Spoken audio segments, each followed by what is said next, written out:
मैं हूँ दृष्टि और आज हम चल रहे एक नए सफर पर, इतिहास के उस पन्ने को देखने जहाँ मुगल सल्तनत की यादें हैं, वास्तु और शिल्पकला के बेजोड़ नमूने हैं जो दर्शनीय है और लाखों लोगों के आंखों में बसे हैं। जी हाँ, हम बात कर रहे हैं हुमायूं के मकबरे की। अब मैं पहुँच चुकी हूँ राजधानी दिल्ली के पूर्वी निजामुद्दीन स्थित हुमायूं के मकबरे पर।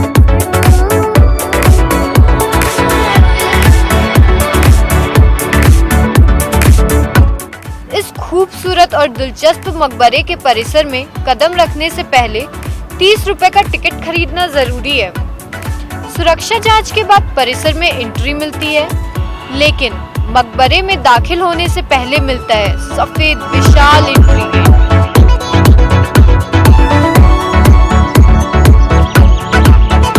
तो फ्रेंड्स, अब हम आ गए हुमायूं के मकबरे पर और ये चलिए अब हम अंदर चलते हैं। यहाँ देश विदेश के सैकड़ों पर्यटकों की मौजूदगी इस जगह की अहमियत का एहसास दिलाती है।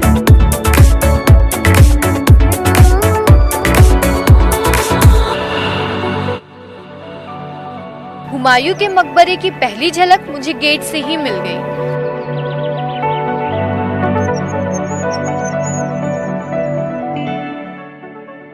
वाओ, सचमुच बेहद बेमिसाल और अद्भुत है यह मकबरा। यहाँ आर्किटेक्ट की अनूठी मिसाल तो देखने को मिलती ही है, साथ ही साथ यहाँ की प्राकृतिक सजावट इसकी खूबसूरती में चार चांद लगाती है। यहाँ का एम्बियंस आपको एक अद्भुत एहसास कराएगा।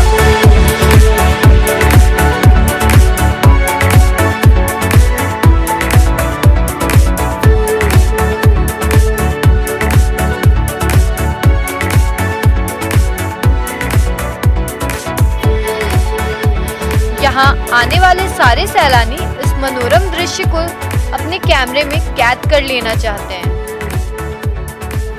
यहाँ कोई सेल्फी ले रहा है, कोई इन नज़ारों को सिर्फ निहार रहा है। भारत पर 1526 ईस्वी से 18वीं शताब्दी की शुरुआत तक मुगलों ने शासन किया है, जहाँ दिल्ली सबसे लंबे समय तक उनके सत्ता का केंद्र रहा है। यहाँ उनसे जुड़े कई ऐसे धरोहर हैं जो नई नई दास्तां बयां करते हैं। ये सिर्फ और सिर्फ खूबसूरत ही नहीं, बहुत दिलचस्प भी हैं।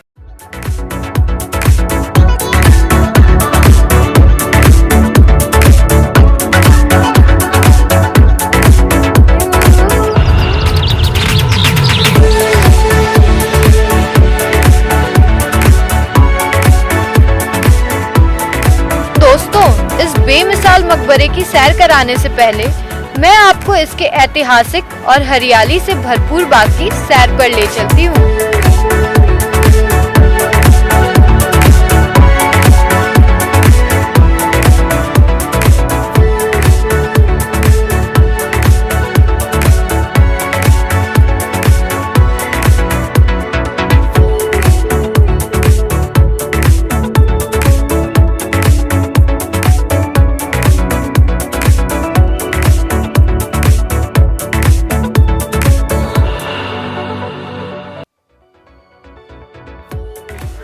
मुगल शासक हुमायूं की पत्नी हमीदा बानो बेगम के कहने पर इसे पारसी आर्किटेक्ट मीरक मिर्जा गियाथ ने इसकी बनावट का खाका तैयार किया था और इसके चारों ओर बने बगीचे इसकी पारसी कला का एहसास कराते हैं।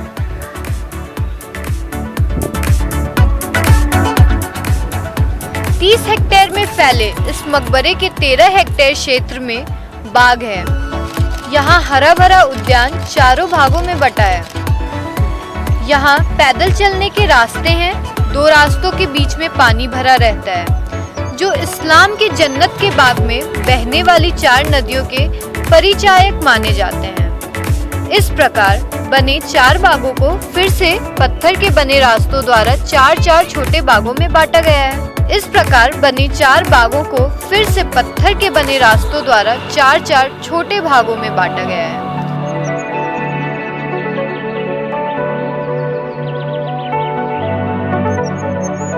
इस प्रकार कुल मिलाकर 36 भाग बनते हैं। केंद्रीय जल नालिका मुख्य द्वार से मकबरे के पास से नीचे तक जाती है और दूसरी ओर से फिर निकलती हुई प्रतीत होती है, ठीक वैसा ही जैसा पवित्र कुरान की आयतों में जन्नत के बाग का वर्णन किया गया है।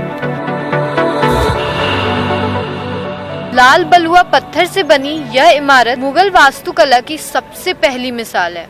इतिहासकारों का दावा है कि किसी मकबरे के चारों तरफ गार्डन का प्रचलन इससे पहले कभी नहीं हुआ और इसके बाद ही सम्राटों को बाग के बने मकबरे में दफन करने की परंपरा शुरू हुई और इसी के साथ भारत में 4 बाग शैली का उदय हुआ।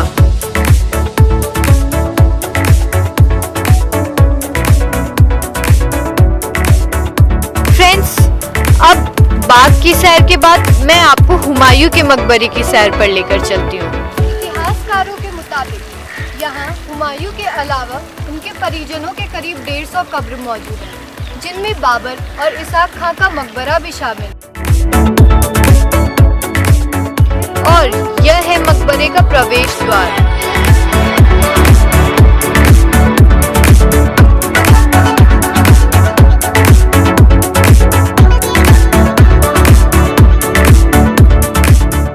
यहाँ हुमायूं के कब्र के साथ साथ करीब 150 लोगों की कब्र मौजूद है, जिनमें उनकी पत्नी हमीदा बानो और नजदीकी परिजनों के कब्र शामिल हैं, जबकि दरबारियों की कब्र इस गुंबद के बाहर है।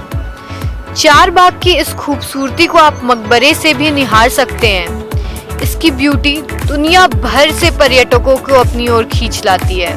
आमतौर पर यहाँ विदेशी पर्यटक सुकून तलाशने आते हैं। यकीन नहीं तो उन्हीं से सुन लीजिए। Yeah, I'm not sure what else to say, but we're enjoying our day. That's all. It's a nice place to spend the afternoon and get some shade and good views. It's very relaxing. We're just looking for some places to eat now. Yeah, now we're looking for somewhere to eat. Yeah. Para mí, estar aquí es muy padre. Realmente sientes como mucha paz y aparte saber la historia y el trasfondo de todo esto es I love India, I love India, I love India.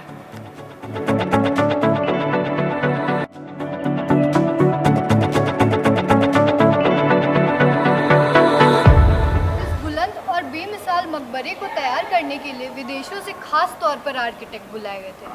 इनमें Uzbekistan, Afghanistan और भारत के कई बड़े architect शामिल थे।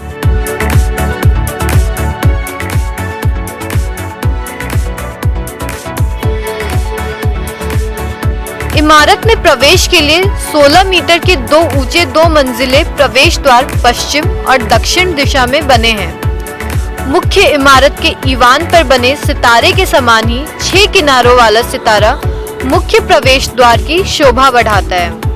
मकबरे का निर्माण मूल रूप से पत्थरों को गारे चुने से जोड़कर किया गया और उसे लाल बलुआ पत्थर से ढका गया है।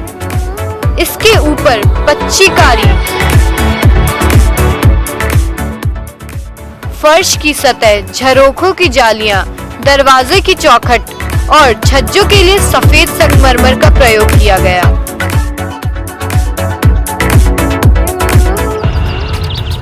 मकबरे का विशाल मुख्य गुंबद भी इसी संगमरमर से ढका है।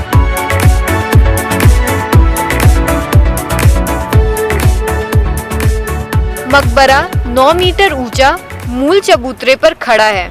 इस वर्गाकार चबूतरे के कोने को छांटकर 8 कोण का आभास दिया गया है। इस चबूतरे की नींव में 56 कमरे बने हैं, जिनमें ही 100 से अधिक कब्र दफन हैं।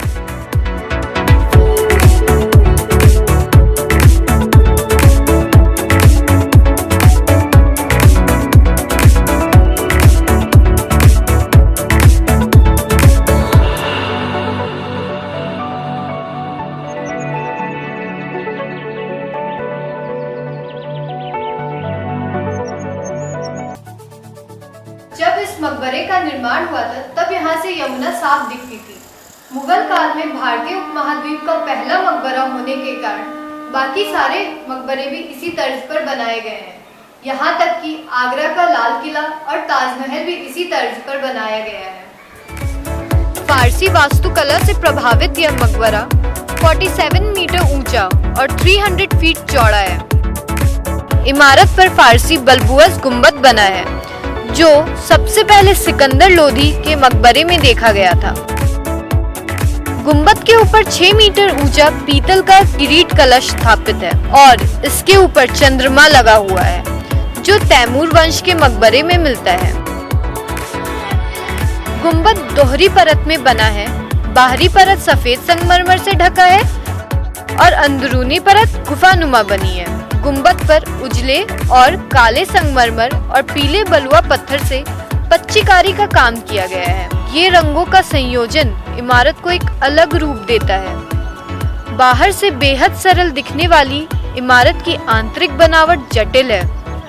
सम्राट हुमायूं की असली समाधि ठीक नीचे के कमरे से बाहर जाने का रास्ता है। इसके ठीक ऊपर दिखावटी किंतु सुंदर अनुकृति बनाई हुई है।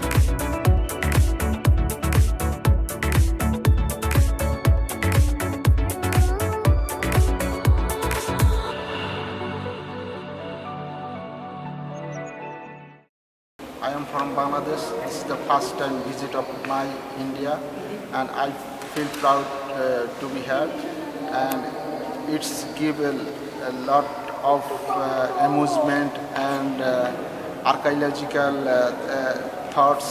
I am very glad to see this place. I'm very glad, and thanks my God.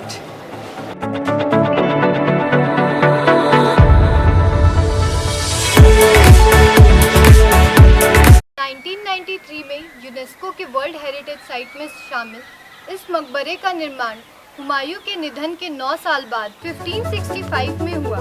20 जनवरी 1556 में हुमायूं के निधन के बाद से ही इस मकबरे का काम शुरू हो गया था। 9 साल में तैयार हुए इस मकबरे को बनाने में करीब 15 लाख रुपए खर्च हुए।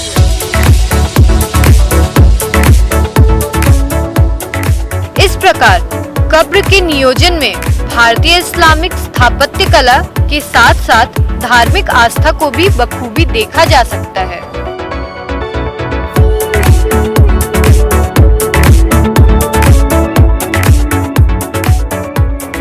जगहों में से है जो मुगल हमें देके गए हैं, काफ़ी कुछ लेके गए हैं। उन कुछ जगहों में से है जो ये हमको देकर गए हैं। पहली बात, ठीक है, बहुत ज़्यादा स्पेशियस है, ठीक है, और काफ़ी सारी अलग अलग धर्म की चीज़ें दिखी। जैसे यहाँ पे काफ़ी सारे मॉस्क हैं। यहाँ बैक साइड पे मैंने सिखों का भी कुछ देखा, ठीक है। आर्किटेक्चर का तो जवाब ही नहीं।